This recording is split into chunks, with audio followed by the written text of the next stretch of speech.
is Andrea and today I will be making a fun, simple, and easy appetizer. I'm making my jalapeno boats. They have a goat cheese cream cheese filling with some baby corn and some fresh basil. Let's get started. So today I'm going to show you my ingredients.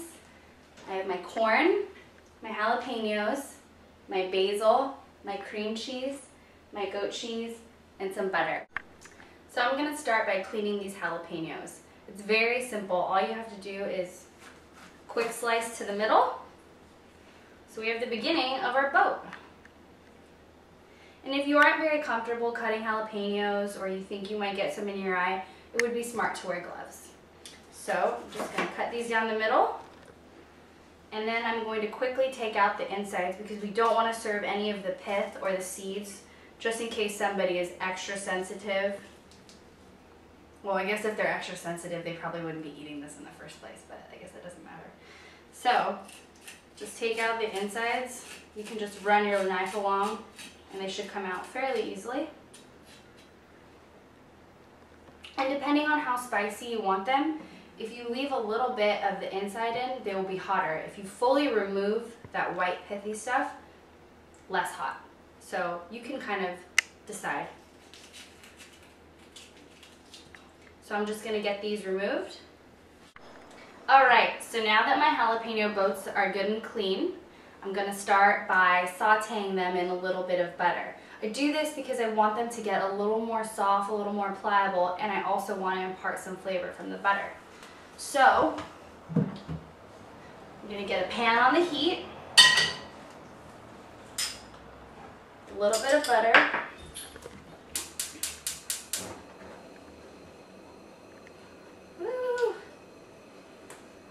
I like a lot of bit of butter actually. I lied, it wasn't a little bit. And get that nice and hot.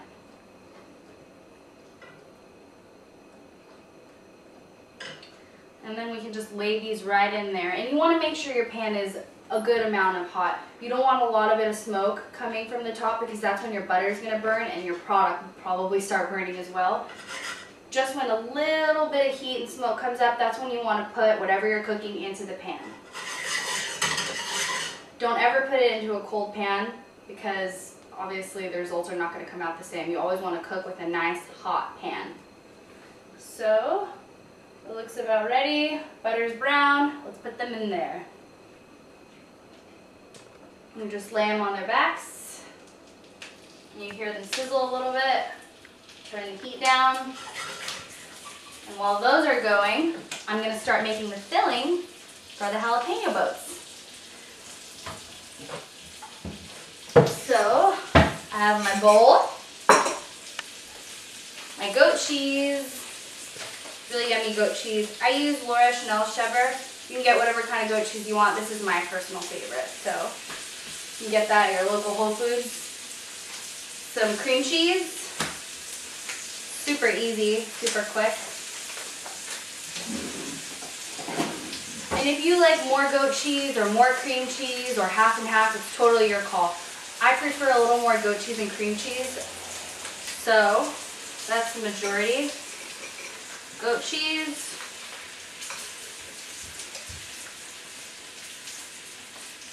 Cream cheese.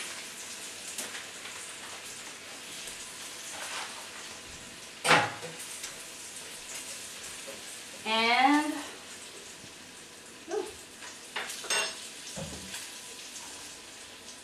some salt.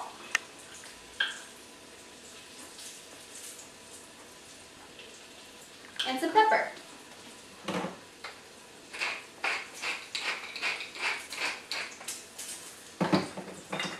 So I'm just going to pop these in the microwave 30 seconds, really quick, really easy. And while these are going, I'm going to show you how to take our fresh baby corn right off the husk. So, like I said, you can buy canned corn, you can buy corn frozen, whatever you like. I like to buy fresh organic corn just because I really do think there's a notable difference, but I mean, not everybody has the time to do that. So, super easy. Pull it right off, okay? Lay it flat on its booty. Hold it tight because you don't want it going anywhere. Get all this leaven off of there. And hold your knife. Nice, good, clean grip. Make sure this is flat. If you're not comfortable with it being flat, you can trim off a little bit of the bottom. Just make sure it's flat. And you just run your knife right down it, and the corn kernels will start to come off very easily. See?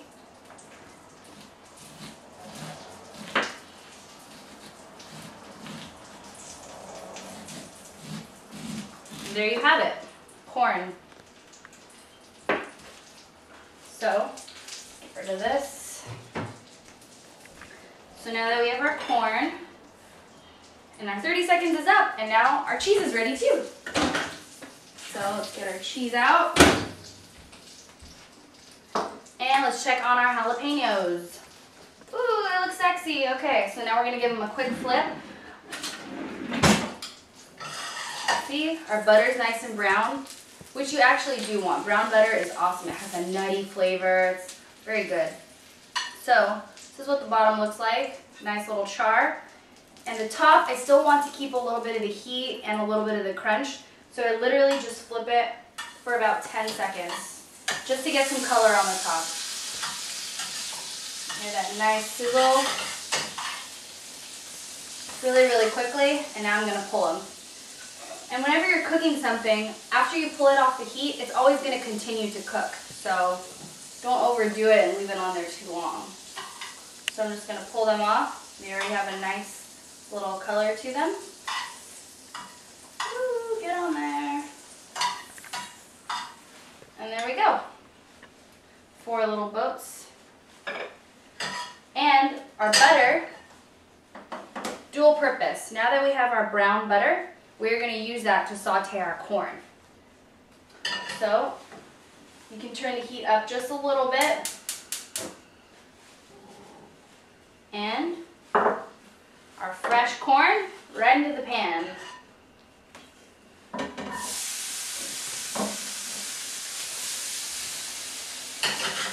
Okay? And whenever you don't want something to burn in a pan, or regardless of how high your heat is, you always want to add a little bit more fat. Adding more fat will reduce your chances of burning your product. So, a little more fat right into the pan, because who doesn't like more butter? And a little bit of salt.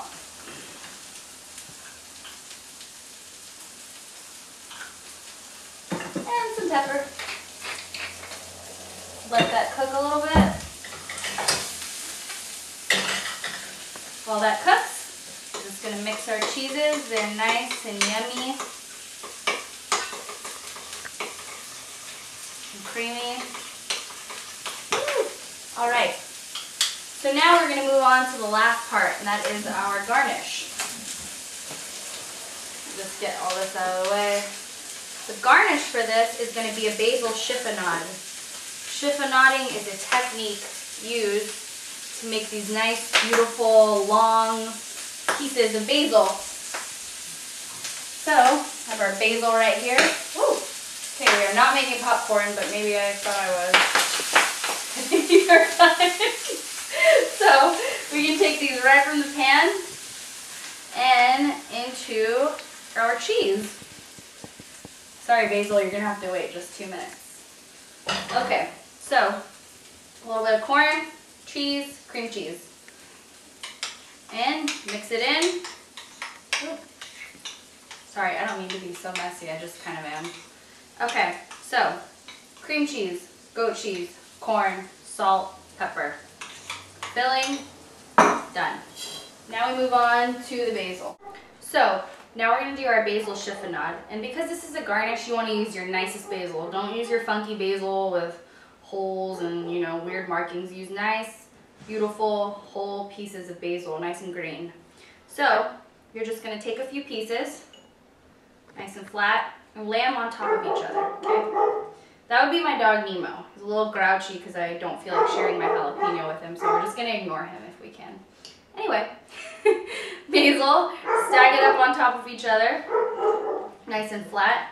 The less slices you use, the more precise your cuts will be. If you try and stack a jillion pieces of basil on top of each other to do the chiffonade, you know, they're less likely to come out nice and straight. So I usually do 4 at a time. Chop off the bottom part of the stem, and you're just gonna take it and you're gonna roll it up as tightly as you can, a nice tight roll, okay? Once it's rolled up really tightly, you're just gonna run your knife through it, okay? Try and cut your strips as thin as you can. The thinner, the more elegant. You don't wanna look like you chopped it with an axe. Make these really nice, you know? These are your garnish. So, as thinly as you can, get these beautiful little strips of basil that we are just going to lace the top of our jalapeno boats with. And people really appreciate the basil because it brightens up the dish and it looks nice. Okay, so now we have our chiffonaded basil. Our jalapenos are ready, and now it's time to do some stuffing. So, take our boats and just fill them. It's really quick. I love this recipe because when I'm having people over at the last minute, I can always whip this together and it looks so nice. And it's also kind of yummy. Okay, so that's done and I'm a mess as usual. So our jalapeno poppers and a little bit of basil on top.